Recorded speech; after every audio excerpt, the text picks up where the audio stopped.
సంవత్సరం లోపు బ్యాంక్స్ లేదా ఎస్ఎస్సి వంటి గవర్నమెంట్ జాబ్ క్రాక్ చేయాలంటే కాంటాక్ట్ చేయండి లీస్ అకాడమీ.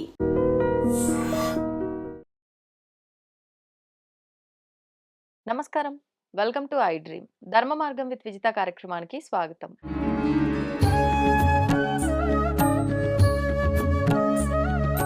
ప్రస్తుతం మనతో పాటు ఉన్నారు ప్రముఖ ఆధ్యాత్మికవేత్త ప్రొఫెసర్ సత్యనారాయణ మూర్తి గారు. ఇప్పుడు వారితో మాట్లాడతాం. నమస్కారం గురుజీ. నమస్కారం మా విజిత.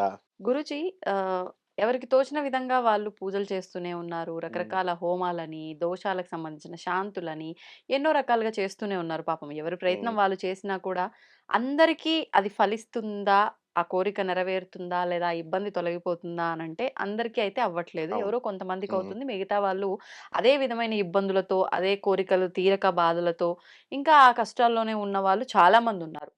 ప్రతి ఒక్కరిలోనూ ఒకటే ఆలోచన. అంటే ఎందుకు ఇలా అవుతుంది మాకు? మేము చేయాల్సిందంతా కరెక్ట్‌గా చేశాము. భక్తితోనే చేశాము. ఎక్కడ లోపం జరిగింది అనే ఒక క్వెషన్ మార్క్ అయితే కనిపిస్తూ ఉంటుంది. అసలు లోపం ఎక్కడ జరుగుతుంది అని అంటారు? చేయాల్సినవన్నీ గూడా చేసిన తర్వాత కూడా. చేయాల్సింది చేసిందని వీళ్ళు అనేసుకుంటున్నారు.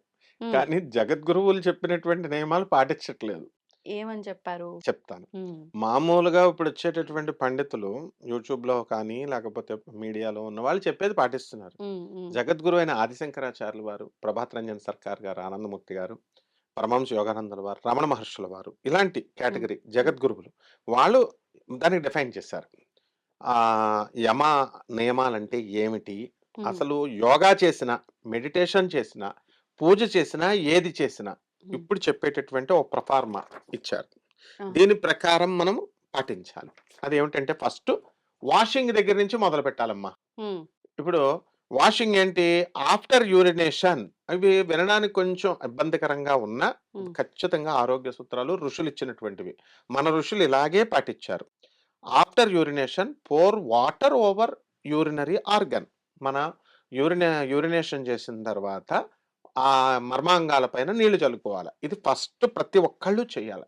నెక్స్ట్ సెకండ్ వన్, మనకి జాయింట్ హెయిర్స్ ఉంటాయి. జుట్లే కాకుండా సాధువులు ఎందుకు గడ్డాలు పెంచుకోరు, పెంచుకునే ఉంటారు, కట్ చేయరు. తర్వాత చంకల్లో వెంట్రుకలు, మర్మాంగాల దగ్గర వెంట్రుకలు ఇవన్నీ ఎందుకు ఇవ్వబడ్డాయి అంటే అవి రక్షిస్తాయి అక్కడ ఉన్నటువంటి గ్రంథుల్ని. ఈవెన్ వీటిని ఐలిడ్స్ దగ్గర ఐబ్రోస్. ఉన్నటువంటి వీటిని కూడా, ఐబ్రోస్‌ని కూడా తీయకూడదు. హ్మ్. కంటికి ఇది కూడా. ఇవి ఎందుకు డస్ట్ ఎలవ్ కాకుండా లోనకి డస్ట్ వెళ్ళకుండా ఓకే. చేస్తాయి. ఓకే. సో ఏమన్నారంటే హె జాయింట్ హెయిర్స్‌ని కట్ చేయకూడదు. దీనికి ఎక్కడ ఆర్మ్‌పిట్, పబ్లిక్ హెయిర్. ఇదంతా గూడా ఇలా చేయడం వల్ల, ఉంచడం వల్ల మనం ఏం జరుగుతుందంటే మైండ్ స్ట్రాంగ్ అవుతుంది. అందుకనే సాధువులు మైండ్ వెరీ స్ట్రాంగ్ ఉంటుంది. ఓకే. అండ్ విల్ పవర్‌ని, ఆత్మశక్తిని ఇంక్రీజ్ చేస్తుంది. No more stress. ఇవి ఏంటి సైంటిఫిక్‌గా ఏం చేస్తాయో తెలుసా? ఇలా హ్మ్. చేయడం వల్ల మనకి లింఫాటిక్ గ్లాండ్స్ అని ఉంటాయి. హ్మ్. గ్రంథులు. ఆ లింఫాటిక్ గ్రంథుల్ని రక్షిస్తాయి ఇవి. నెక్స్ట్ ఫస్ట్ ఏం జేయాలి? Wash legs. కాళ్ళను కడుక్కోవాలి. ఎక్కడి వరకు కాళ్ళను కడుక్కోవాలా? అంటే నీ జాయింట్స్. కేవలము మనకి మోకాళ్ళ జాయింట్ల వరకు కడుక్కోవాలా? Wash hands till elbow joint. ఇక్కడి వరకు కడుక్కోవాలి చేతులు. చిన్న పిల్లలు పాపం వాళ్ళు చెప్పకపోతే వీడియోలో చిన్నపిల్లలకి తెలీదు. తల్లిదండ్రులు కూడా తెలుసుకోవాలి. ఇక్కడి వరకే కడిగేసుకొని వెళ్ళిపోతారు వాళ్ళు. ఇక్కడి వరకు కడుక్కోవాలా. వైరస్ ఇన్ఫెక్షన్స్ రావు. Fill mouth with water. నీళ్లు నోట్లోకేసుకొని దెన్ కుక్కిలించి then fresh water into open eyes. కళ్ళల్లో కూడా నీళ్లు చిమ్ముకోవాలి. ఎన్ని సార్లు? 12-14 సార్లు. మరి ఎందుకు ఫలిస్తాయమ్మా పూజలు ఇవన్నీ చేయండి. తర్వాత స్పిట్ అవుట్ వాటర్. లోపల ఉన్నటువంటి వాటర్‌ని బయటకు వదిలేసి వాటర్ త్రూ నోస్ 4 టైమ్స్ తీసుకోవాలి. నోస్‌లో కూడా 4 టైమ్స్. నోస్‌ను కూడా క్లీన్ చేసుకోవాలా. క్లీన్ టంగ్‌ని క్లీన్ చేసుకోవాలా. మౌత్, నోరుని, ఇయర్స్ అండ్ ఫేస్. దీనివల్ల రోగాలు రావు. యోగా మెడిటేషన్ అందువల్లనే సాధువులు, ఆనంద్ మార్గ్ సాధువులు, పరమహంస యోగానందలో యోగదాస్ సత్సంగ్, ఆర్ వైఎస్ఎస్ యోగదాస్ సత్సంగ్, ఈ సాధువులంతా మోస్ట్ ఎనర్జెటిక్‌గా, సెల్ఫ్ కాన్ఫిడెంట్‌గా ఉంటారు. ఇక ఫుల్ బాత్. ఫుల్ బాత్‌కి డెఫినిషన్ చెప్తున్నాం. అసలు స్నానం చేసేస్తాం. కానీ ఫస్ట్ వాటర్ ఎక్కడ పోయాలో తెలీదు. బొడ్డు దగ్గర పొయ్యాలి. ఫస్ట్ నావెల్ దగ్గర పొయ్యాలి. ఎందువలనంటే శరీరములో వేడిగా ఉండే పార్ట్ ఇది. ఇక్కడ డైజెషన్ అగ్ని ఉంటుంది, మణిపూరక చక్రం. అందువలన ఇక్కడ ఫస్ట్ నీళ్లు వేసిన తర్వాత దానికి ఒక ఈ మిగతా బాడీ అంతా కూడా యూనిఫార్మ్‌గా మనకి ఆ వాటర్ అనేది సరిపోతుందనమాట. ఒక చిమ్నీ మండేటటువంటి చిమ్నీ పూర్వకాలంలో మనం దానిపైన ఒక్క నీటి చుక్క పడగానే అది క్రాక్ వచ్చేసి పగిలిపోయేది. అవును. ఎందువలన హీట్. చిమ్నీ టెంపరేచర్ వేరు, బయట వాటర్ టెంపరేచర్ వేరు. ఆ ఒక్క పాయింట్ దగ్గర ఆ చిమ్నీ దగ్గర వాటర్ పడిన దగ్గర టెంపరేచర్ తక్కువుండడం, మిగతాదంతా ఎక్కువుండడం వల్ల క్రాక్ వస్తుంది. అలా మనము ఫస్ట్ బొడ్డు దగ్గర పోసుకున్న తర్వాత మిగతా పార్ట్స్ దగ్గర వేయకపోతే కనుక డైరెక్ట్ వేరే చోట వేస్తే మన బాడీ తొందరగా డిస్ట్రక్ట్ అవ్వడానికి ఒక ఛాన్సెస్ ఉంటాయి. సో నావెల్ దగ్గర బొడ్డు దగ్గర పోసిన తర్వాత ఫ్రంట్ ఆఫ్ లెగ్స్, తర్వాత బ్యాక్ ఆఫ్ లెగ్స్, కాళ్ళ వెనకాల, ముందర, తర్వాత back of head falling along, తర్వాత ఇక్కడ జుట్టు దగ్గర కూడా back of head falling along ఇలా కడుక్కోవాలి మెడ వరకు. కడుక్కున్న తర్వాత బాడీ అంతటి మీద పోసుకోవాలి. ఇక ఫుడ్ కూడా మ్యాక్సిమం వెజిటేరియన్ ఫుడ్ తీసుకోవాలి. నాన్ వెజిటేరియన్ ఫుడ్ తక్కువగా తీసుకోవాలి. డ్రగ్స్, స్మోకింగ్, ఆల్కహాల్ తక్కువగా తీసుకోవాలి. క్లియర్గా అలవాటు ఉన్నవాళ్ళు, లేని వాళ్ళు మానేస్తే ఆరోగ్యానికి మంచిది. ఓకే. నెక్స్ట్ ఏంటంటే యూనివర్సలిజం, వసుదేవ కుటుంబం అన్న ఫీలింగ్ రావాలి ఫస్ట్. అందరూ కూడా ఆల్ ఫ్యామిలీ అంతా కూడా ఒకటే అనేటటువంటి భావనతో ఉండాలా.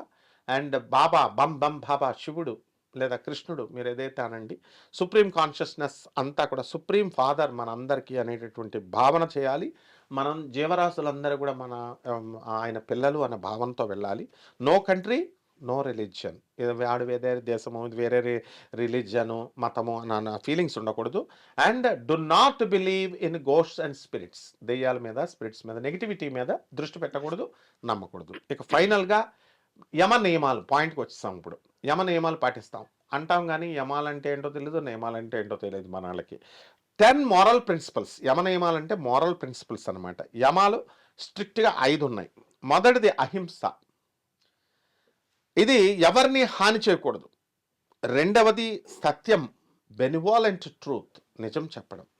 మూడేది ఆస్తేయము, నాన్ స్టీలింగ్, ఇతరుల యొక్క వస్తువులు మనం దొంగిలించకూడదు. నాలుగవది బ్రహ్మచర్యము. బ్రహ్మచర్యం అంటే ఆల్ మెటీరియల్ ఆబ్జెక్ట్స్ అన్నీ ఏవైతే ఉన్నాయో దే ఆర్ ఎక్స్ప్రెషన్ ఆఫ్ బ్రహ్మ, బ్రహ్మదేవుడు సంకల్పించినవి అన్నీ కూడా ఇవన్నీ వస్తున్నాయి. సో బ్రహ్మ అంటే పరమశివుడు అంటే ఏంటంటే కాన్షియస్నెస్ అంటే చైతన్యము plus energy, like 2 sides of a paper or coin. కాయిన్కి 2 వైపులు ఉంటాయి కదా, అలాగా ఇది కాన్షియస్నెస్ ఒకటి ప్లస్ ఎనర్జీ అని 2 కాయిన్స్ ఉన్నాయి. ఇది బ్రహ్మచర్యం అంటే. అంతేగాని బ్రహ్మచర్యం అంటే భార్య పక్కలో పడుకోకూడదు అట్లా కాదు. నెక్స్ట్ బ్రహ్మచర్యంతో బ్రాహ్మణానం, అక్కడే బ్రహ్మ గురించి ఆలోచిస్తూ ఉంటాడు కాబట్టి నిరంతరము దేవుడి గురించి ఆలోచిస్తాం కాబట్టి సుప్రీం కాన్షియస్నెస్ గురించి దాన్ని బ్రహ్మచర్యం అన్నారు. ఇక అపరిగ్రాహము అనేటటువంటిది ఉంది, సింపుల్ లైఫ్, నో లగ్జరీస్. ఈ 5 నియమాలు పాటించాలి. ఇప్పుడు ఈ యమాలు 5. ఇప్పుడు నియమాలు చెప్తున్నాం 5.